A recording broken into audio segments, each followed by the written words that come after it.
নমস্কার, 7 নিউজ নেটওয়ার্কে আপনাদের স্বাগত। ফের নদীর জলে স্নান করতে নেমে তলিয়ে মৃত্যুর ঘটনা। এবারের ঘটনাস্থল মুর্শিদাবাদের লালগোলা। সূত্রের খবর, এদিন স্নান করতে গিয়ে পদ্মা নদীর জলে তলিয়ে গিয়ে মৃত্যু হয়েছে দুই ছাত্রের। মৃত দুই ছাত্রের নাম জানা গেছে খালিদ হাসান ও আলতামাস কবির। দুজনেই একটি বেসরকারি স্কুলের ছাত্র। হস্টেলে থেকেই পড়াশুনো করত তারা।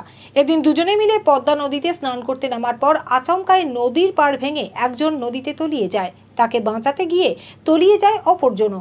সে সময় সেখানে উপস্থিত মানুষজনেরাই তাদের উদ্ধারের কাজে নেমে পড়েন। প্রায় ঘন্টা খানেক খোঁজাখুঁজির পর নদী থেকে উদ্ধার হয় দুজনের দেহ। আর উদ্ধারের পরই দ্রুত তাদের কৃষ্ণপুর হাসপাতালে নিয়ে গেলে চিকিৎসকেরা মৃত বলে ঘোষণা করেন। খবর পেয়ে ঘটনাস্থলে পৌঁছয় লালগোলা থানার পুলিশ। আবাসিক দুই ছাত্রের মর্মান্তিক এই মৃত্যুর খবর চাউর হতেই তীব্র চাঞ্চল্য ছড়িয়ে পড়ে স্থানীয় বাসিন্দাদের মধ্যে। কিভাবে ওই পড়ুয়ারা হস্টেল কর্তৃপক্ষের নজর এড়িয়ে নদীতে স্নান করতে গেল? ঘটনায় আবাসিক পড়ুয়াদের নিরাপত্তার গাফিলতির অভিযোগের আঙুল উঠেছে হস্টেল কর্তৃপক্ষের বিরুদ্ধে।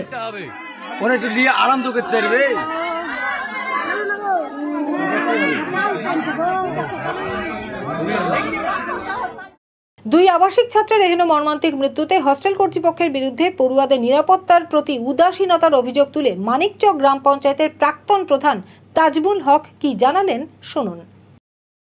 বাসিন্দাদের কাছে নিবেদন তারা প্রত্যেকের ছেলেমেয়েরা যেন সতর্ক রাখে নদীতে গোসল করতে গেলে, এর যাতে পুনরাবৃত্তি না হয় এবং সবাই নিজ নিজ দায়িত্বে। প্রত্যেকটা পরিবারের কাছে আমার আবেদন তারা যেন তাদের ছেলে মেয়েদের আগলে রাখে, এর যেন পুনরাবৃত্তি না হয়। কতটা দুঃখজনক? এটা অত্যন্ত মর্মান্তিক, দুঃখজনক। ছেলেরা আবাসিক এতে পড়াশোনা করে, আবাসিক আলমামুন স্কুলে, তাদেরও একটা দায়বদ্ধতা থাকা দরকার ছিল। আবাসিক স্কুল মানে আমরা জানি সেখানে একটা আইডেন্টি পরিচয় দিয়ে কারোর সঙ্গে দেখা করতে হয়। তাহলে কিভাবে ওই ছেলেগুলো ওখানে নদীতে গেল? মনে হয় আবাসিকে যারা ওখানে তত্ত্বাবধানে আছে, ইনচার্জ আছে, তাদের অলসতার কারণে, উদাসীনতার কারণে এই ঘটনাটা ঘটেছে। তিনাদের উদ্দেশ্য করব যে তিনাদের কাছ থেকে আগামী দিনে যেন এই ধরনের কোনো রকমের আবাসিক স্কুল থেকে কোনো অঘটন না ঘটে, সেই জন্য তিনাদের কাছে আমার আবেদন। মুর্শিদাবাদ থেকে গণেশ সাহার রিপোর্ট, 7 নিউজ নেটওয়ার্ক।